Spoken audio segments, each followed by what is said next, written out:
Hello my friends, my name is Legend Ronnie and this game is Rise of Civilization.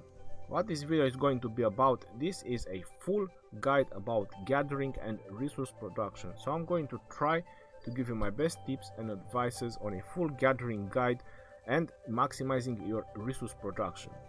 So let me get into the game and let's get started. First I'm going to talk about the resource production. Now if you look on my left up corner, you can see that I have all the boost for my resource production. Now you're probably wondering how I'm managing to get most of them. Now the first tip I can give to you is the runes around the sanctums or the shrines or the holy sites, relics, or how would you like to call them. They are those special buildings that boost your alliance with different kind of bonuses. These particular runes, there are two of them if you want to take them for the increasing your resource production or gathering speed. So one of them is for resource production and the other one is for gathering speed. Now you have to pay attention when you want to pick them up, because some of them are for a specific resource like just wood or just food or just stone. They are the same, the gathering ones. The gathering ones, they are the same for wood, for stone or for gold, but there are the general ones which increase for all gathering resources. So these are the two runes that you should focus on, the ones that boost all your resources and the one that grants you gathering on all the resources. So these are the two important runes that you should focus on in the game. If you go for the attack or for the health, they only last for 2 hours. That should be only for battling or health bonus or march bonus or action points recovery. Those do not last that long, but these ones, the resources ones, this one they last for quite long. Now I have the other production items that I have been using and I'm using them all the time, including the gathering speed one, 50%. Now these are the items that I would advise you that should have them on all the time. Now you're probably asking me why. Because you want to maximize your production and your gathering. Now the gathering one, you can time them for when you are online. You should not use one when you plan to go to sleep. Isn't that obvious? But the other ones, the production one, you should have them on all the time. And you're probably asking me, how can you obtain them? Well, they are very simple. You can obtain them from the merchant shop without spending your gems. On the merchant shop you can find that particular bonuses which I just bought, this one. You can find them spending your in-game resources, your food and wood. So that's how important your in-game resources are. Above that, you can also buy a lot of speed rush using resources for this particular merchant.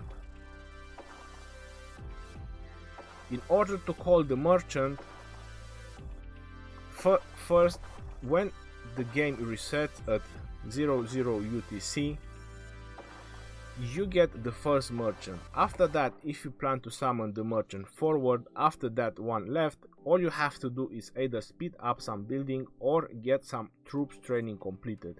Then the merchant will come again. You can summon about 3 or 4 times per day the merchant, including the one after the reset. So that's how many times you can call your merchant and you can buy your gathering items and your production items. So you can keep them on all the time and you don't have to spend gems. You'll find them there with your in-game resources, with your food and wood.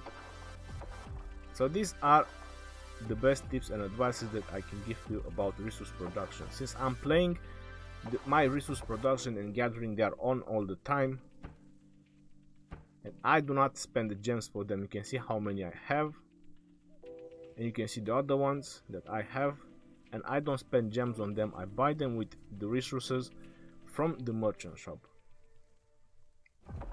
Right, now the second part of the video is obviously going to be about the gatherers.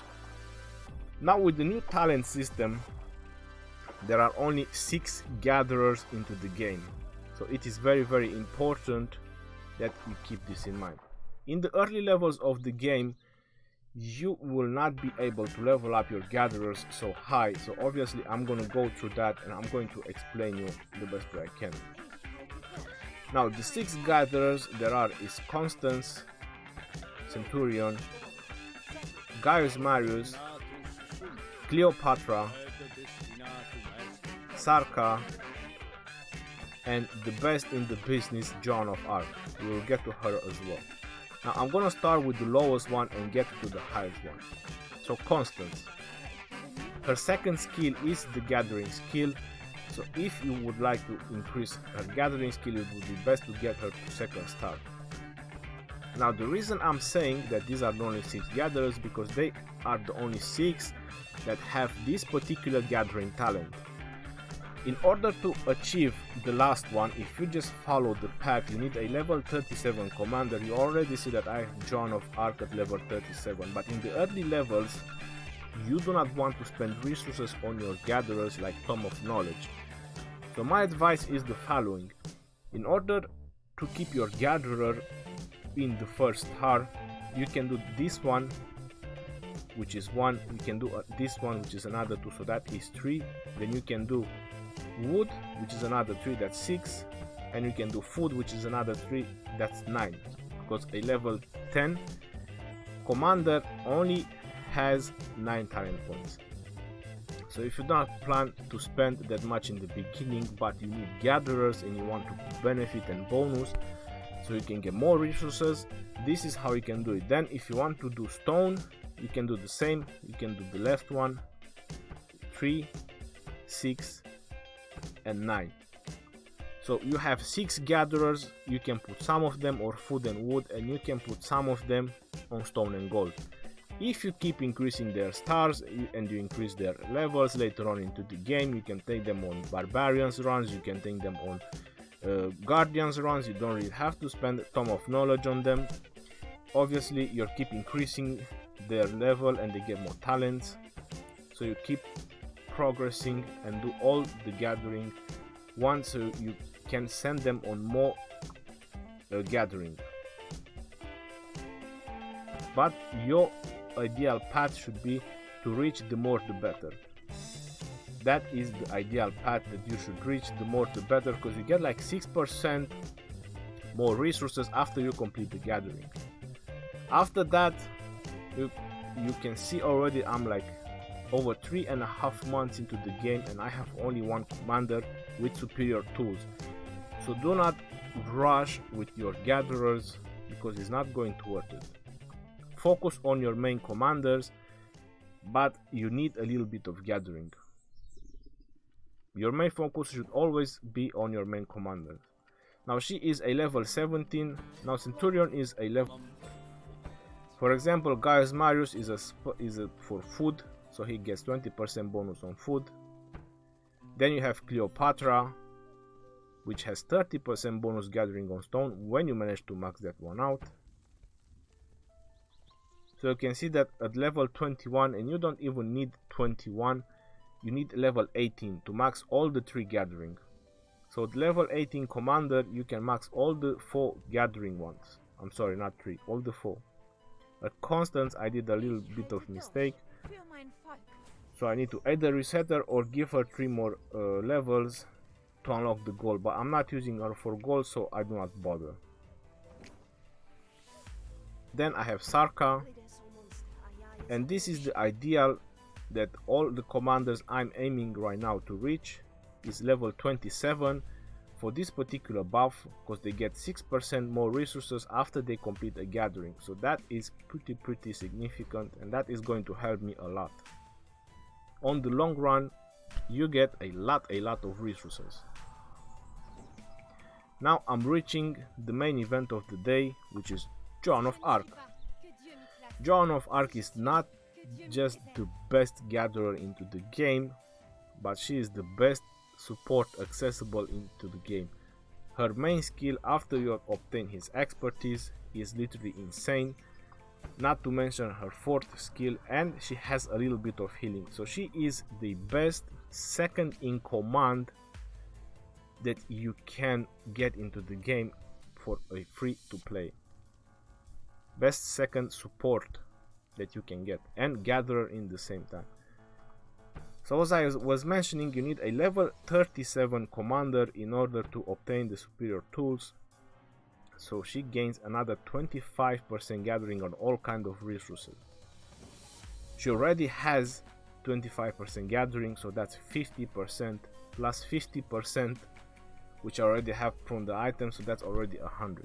But in the early levels, I do not advise to rush leveling her up. If you manage to get her at 4 star just to benefit from the skill in the combat, it's gonna be enough. If you're not using her in combat, then she can go for gathering, because her talent is for gathering. Talents only count on the main commander, so as long as she is second in command, that is great.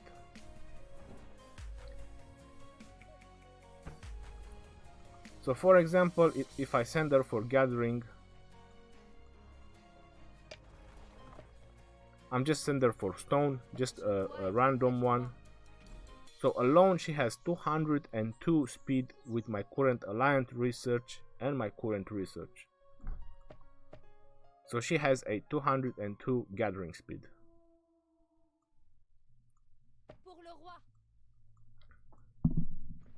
So that's how good she is when it comes to gathering.